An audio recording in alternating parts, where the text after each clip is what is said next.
Muntina hichi chenar hin view ho zo se na bon chawin pakai jesu minin lemna ka hin nei kidovin tu chung adia Mr. Lam jathang chung chang thu hi video masalanga jong in sei po tawin tu ni kho hin lamdang jama video khat isim no mo chu leadership chung chang Chuting ta le ilung wa hong kilang chui pi ham tu chung thil su a lam jathang le aloi ho atim ho im far khupi chung agalut zo wa ko na ki boina ai lo wale thulam leng ti ding ham ai lo wale za chom chom tampi yong hi a jing na in hi ho zo siong chu i sei gam tawin tu ni khoi hin video ta sale lagaw lama ki til kho na khat ana nei u hitin Hichina dinga hin Mr. Lam jathang chung chang tu ni kho hin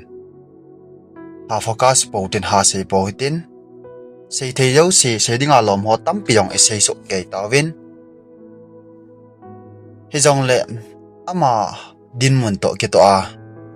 ai lo wale ama a ko na hitabang topic jong hi ahung po do a hi ti jong hi sumil po hitin ama ako na lam kai ho adwa ilam kai hi na ai lo wale khusung le veng sung hobung sunga lam kai ho din mon hi chi ilung wa hong kilang do in chu teng ta jong le hi chi tu la ya hin hausa ka he poi hobung sung society sunga lam kai leader ka he ai lo wa society sunga leader ka he ti ho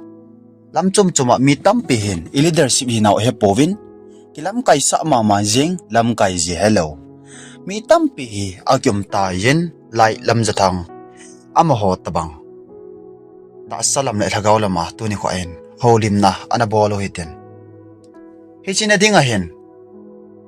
ha focus hi jong lew hen lam jathang thu hi su mil thei ai ta po in hi chatakil hona hin Thildang ibui pi masangwa Tilaya anakiwop pi ailovale anathat khom pi asopi aloi la gol ho thusei ailovale aloi ho anathat khom pi to khom pi ho in news a flash a hin bol dan wa lam jathang hin kho nyaw khat a hin ta lang dan u chu ga veo tin e hon jong hiti hi a hi in hi chi lam jathang hi leadership dei mi a hi tin akisein Chuting tal ama leadership day banga leadership day mi kaya ka poitin ahin se ni chi aso pe pa alawale akiwo pi pam ato khom pi ho in ahin se na achan Chuting tal lam thang hi jobless a hi in mithasi sum hol nom lo mi ki hoi tho sa hi bol phar sa nga su khil hau mi a hi I ma cha hi lo officer ta hin khomang nom a hi numei hon sum choi adel le akitidana ho amazong hin tonglawa munading a hi pole lai jing ho a hi in amaya ho za cha kiti be lo a hi tha do jong hi a pe chawai de jing a hi aka alha o jong le aka alha zo lo tu chung im far a chi ho bang chu sum du cha na chi a hi bovin ama sum siki jong asian lo hi Agi pe no hi ahin sot pi ding khat cha lo hi in ni khat ni sunga sumga ne na thei ding mai maya ki mang chami hi ana to atham ho ailo wale ana to atham ho kho vet na hi le sot pi ding ailo wa ahin sot pi ding ato sot na ding I ma cha po ni hi ti chen ana to khom pi ho in dem na yong na sata in ahin nei win amon a sei ben achun North Korea in atup pen ho America a hin Kim Jong Un upa in American te komin sumtam ta akela in North Korea sunga thilki bol zo si ko report anapizi in Kim Jong Un in aya do phat in lunghang be senin thadinga all the alhale aupan jong akhet do phat in China in na zamlut man ta ni China a lakhat akiselin alung monkit ta lo zin Singapore lama ana zamlu ke nei Chuting tala Singapore airport na ko nunga ani in pranks video abol ji hon a hi in hiti chun mi hung ho chu avezi honin alu khupon aga khu hum ji honin hi Kim Jong Un upa jong chu hiti chu anabol kha khel hon ta na hi le heart attack na thilo ta ne aji chu ama jong chu thadinga older ki su hitan gi chapum puma hin ho aman lai ta mi khanen alupun a ho khum chu ha wang ha le ding ai in chi a prank video ana bol na ba na thilo in chuting ta on le chi prank video bol te ni yong chu zela thanga zen kum nga zen ana taung hon ni American government koma sum million asim anakila wangin azona akan point ama ding hin khut achom na bet ana hi ni ibanga hilam cha thangki man cha jong hi kan lo hin mun khana hung mo thi tho ding aji chu nam pi khat lung han na changai tai ti he te chan dem na sa ta hin bol ni e hon jong ha se sau lovin amin mo na amit na ipi jong le video ma san tam pyo i za au ta in isei ma bang ba hin topic lam dang jama ho lim ding hi ji ven ana lu ro hi ten leisi chung hi evet na le hin tuni kho a hin pulam ja thang ho amo hin kho man dan kilam kai sa ta hin kho man dan ho anam pi su chimit dan ho sum ne gu cha gu a hol ba abol dan ho hi bible ana sei ho hi guilhung kam ei ta ne bible na ki sei ho hi tuni kho ai am ho chungel ngela hi ahung chutai tian na ki tian lang le ki zo lo ding ai ki zo nai sai lo ding ai vanoi le si hi hung ki chai ding hi a ki chai ko nai thilung ding bible na sa ta na sei gam ta ni isu le si khang iti ki chai ding ham ti ale hen Matthew bung som ni le li chang si ma bung som la tum chang ge ve na len gam khat hung ki dau ding ai na chating ta le Matthew bung som ni le li chang som le chang ni chon set bung che ding ngai lu na hung dai ding he ti cho chating ta le Matthew bung som ni le li chang som le chang khat them gau them tam ta so do ding mi tam ta thep thla di wa hi na chating ta them gau them ho mel chi na kidang ta tai ve sa di wa hi thila thui la mi ho hung lung lu di wa hi Timothy khat na bung li chang khat chating ta le second Timothy bung thum chang ni in ama chang ki ngai lu na sum ngai lu na ai lova hu sit hoi tho tai tom ha nu thu pa thu ngai lo phat na ngai sa lo na itama hung so ding hi Krista hlem ho le thim gau hlem ho hung so do di wa hi hiti a hi bible in ase ninu nang lang thu hi tu a hi hlunga mai ta ni thim gau hlem ti le awat po in ki thim gau sai te awat po in thui hlem ti le awat po in ilung mi na gyal jong le gam sung wa khe chet jing sum ne gu tion awat po in adi atu chunga pulam ja thang le aloi hoang chu sum ne gu sum du cha na nam zo do anam sung sumin sia ga pang wa hin bible thu sip thu tip hoi amo chunga guilung kam eta ni chuting taon le proverb lang chu ivet na le hin ipts ki muki na mi tia le hin thu chi bu proverb bung som ni la ko changli in thu adia atan ji in leng pan gam sunga chen det na aphut do zowin negu kila pan wang gam sung asu mang ji a hize ati cho e gam sung sumang be be bau cho thu adia atan tingala mi leader kha chen gam sung min phan ading abol do hin negu sumgu chaugu bola hin kho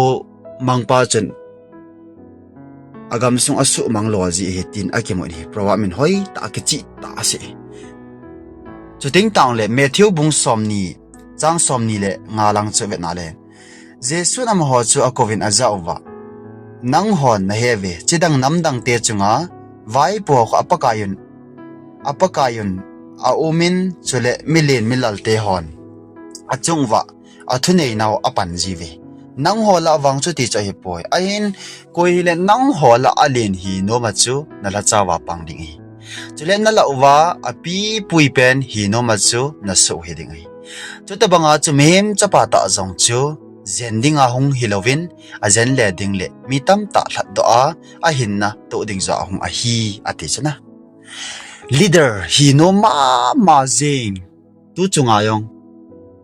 Mr. Lam ja thang ho lo yong kilam kai ding adei mama wang lam kai tu je lo zo leader ding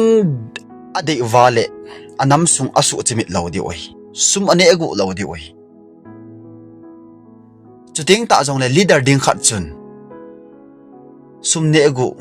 ai lo wal anup lai la ya to wa anup lai la hin ko man ding hi lo oi bible alin pen hino ma chu su na to ding etis paka ji su yong chu su na to nga hung ai bo ve ni pathin chapa ta jing a hi wanga chen tulaya even na leader ka he ti ho to akito mo le jing ni e context dung ji wa hung lut ke lew hen e leader hi now ai lo wale ilam kai hi na ho atha bin veo hi te lam kai khat zo chu atong ding atham ding anian laya pang dinga zo igipi do hinam ti i khol de oi bible wang hitabang din mo na chu lam kai hoi ding ding a sin tulaya context dung zui evet na le hin e ho lang pin ilam kai hi naw hi bible thu to ki to mo le jing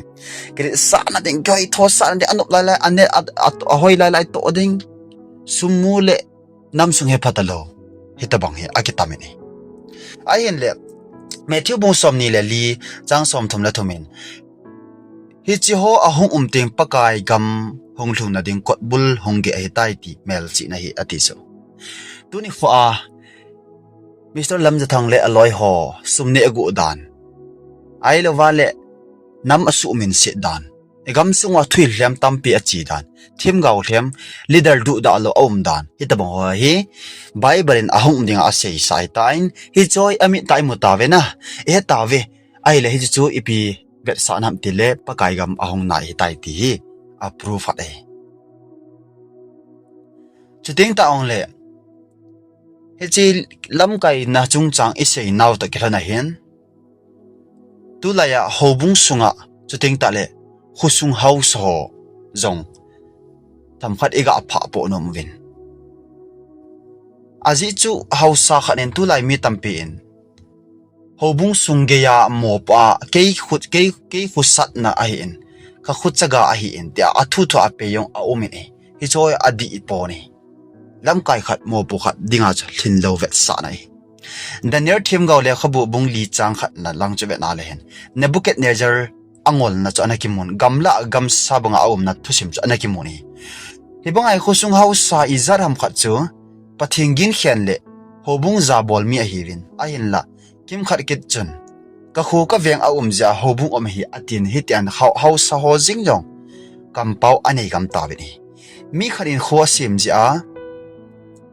hobung om hi point hobung chu pathinin Israel khanga ana phu do hi tain kho khat cha hi jong le hobung chu pathina ahin a jing pe ati isu mel lo diwi kre sa na di na kre sa na di lo hi e ji chun hausa kim khat chun a kho awenga hobung chu ama dei dan ta tu cha ding thunun ding agu jivin hobung chu mi min a dei dana atu a apui the ai poi vanoya kiloi khom na la alin pen hobung ai Nebuchadnezzar lengpas ibola gamla akidal mga gamso lungthim apu na mihim la akuna del mga umham avai po na pathinin angen si na khupi Babylon chu ama adana anagel iti isu melo de tunjong hausa izaram khat chun khole hobung chu ama adanin ageluwe khojong chu hausa pu ai poi pathina hin ama chu chowgidal aveng tuple azem hoidinga pan sa hin anepa alung oilo le anop nop api do a hausa pu jong man thelewa akoi the ti isu melo de chule hobung sunga mi ho chun hobung chu pathin dei dan ta in hin vai pu ventin e ham ta ta sale lagaw lama azo zo lo mi a kha a enga ki sa ma thunung lo a le hobung committee hon ve untin hausa vai bol khuna a hin pi ule chuting hausa chun ama chu hobung thunun na noya a ki theina dia alona ji a he dingai hiji tailowa chu hausan ka kho ka veng nga hobung atia adei dan ta apui go le hobung nei palung han akibol do the chutabang ma chu hobung lam ka in jong hobung chu ke ya hi atia ama dei dana apui go kit le hobung nei pa chun achunga thil si a hin thundan sa kit the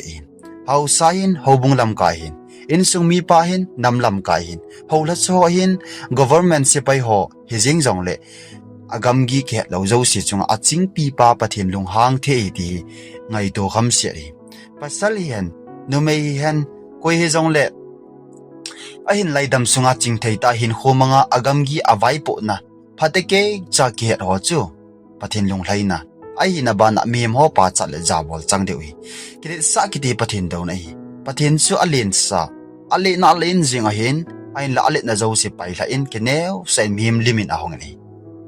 tui khumun khana bul hale chan asu lama lung te ding he chiwa banga chu mem keneu sa ho chunga pathin lungdam na chu lung lu ti ti isu mi lo dewi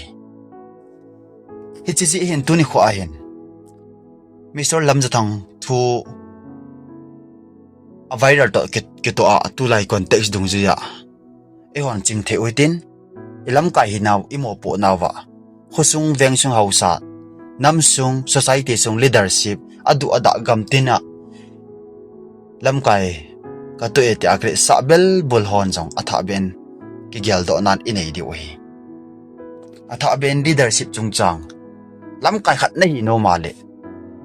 EPT lam kai vai lam kai na to a iti vai po dam ti het masat ti oi lam kai khari ha lekin neu sa masat de lam kai khari ha le kar to bi ta to wa enom ta sa dinga he chi dinga bu ho ikipi do lo deu nam mi te gen theina yo ivet deu zan khang hian zan thim hian sun lai hi jong le